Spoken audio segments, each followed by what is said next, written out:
Haven't made a video on the 67 Corvette in I guess about a month now.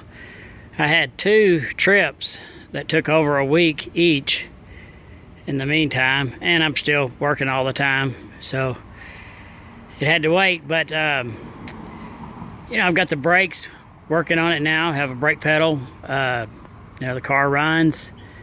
Still got to put the core support in and put the radiator and things like that, and also wire it up correctly.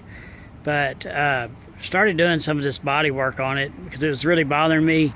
Previous owners had sanded it down to the bare fiberglass in places, and I didn't think that was a good way to let it sit. So when you get tired of doing mechanical work and things like that, or when I get tired of it, it's good to switch over to body work. Then when I get tired of doing body work on it, I'll switch back over to doing mechanical and electrical work to it. And mostly I just need the time to really get after it. But I am determined to build, get this thing painted, running, driving this summer.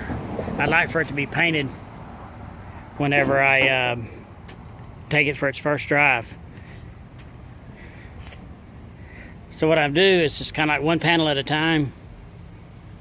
And I took and stripped all this top surround on the front end down to the gel coat, and then brought it back up with some epoxy primer, and I will eventually block sand that all down. And when I get it to where it looks the way I want it to, I will go back and put a couple of coats of blue paint on it, and then work on some of the other parts. But mostly this top surfaces is what was bothering me. And this car, somebody at some point had basically covered this whole area with Bondo to make it smooth. And that's something that, I don't understand it. I mean, it feels like there might be a little bit of a warp there from where the tub is in here is glued and it's pulling it down a little bit. But my goodness, they had so much Bondo on it, and the Bondo was on top of this red stuff. Now, I thought that was paint at first, but what that red stuff is that old lacquer finishing Bondo or whatever. And that stuff was cracking underneath the Bondo, so you can see where the stuff is coming out. So it all had to come back down, and I'm being real careful not to take it down into the fibers. Now this area over here was down in the fibers, so I'll have to put some gel coat back on that. That's the way it was. My job at work is sanding down composite airplanes, and you got to be real careful when sanding. You only want to take off the top surface. Like I said, anything that you see where I've gone through, I didn't go through, it was already that way. And that was some of the bare exposed fiberglass that was bothering me to have that exposed. So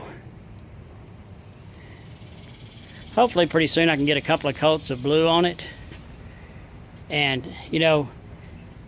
when you make something like this prettier, it sure lights a fire under you to want to get out there and do more work on it. I took my instrument panel out, and I had to do some work on that, the steering column and things like that, so I pulled it out. But anyway, just a little bit at a time, one panel at a time basically. I'm not even going to touch the doors or the hood until I get this front end and this back piece with a couple of coats of blue paint. If it looks straight enough with the blue, a couple of coats of paint all over, then I will take and wet sand the whole car down and do a real nice thick base coat, clear coat paint job on it. The paint job that I put on it first will be just to protect it, and also to see how straight I've gotten the car. Anyway, I haven't forgot about it. I can't stand going a day without working on it.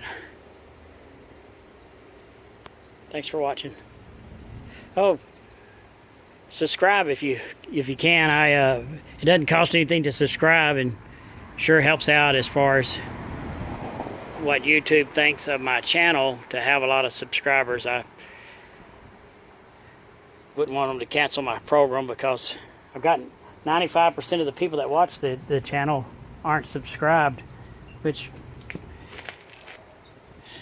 only 15% subscribe, and I'm just thankful for people watching. But if you don't mind, go ahead and subscribe to it. I really appreciate it. It would help me in my standing with YouTube. Thanks for watching.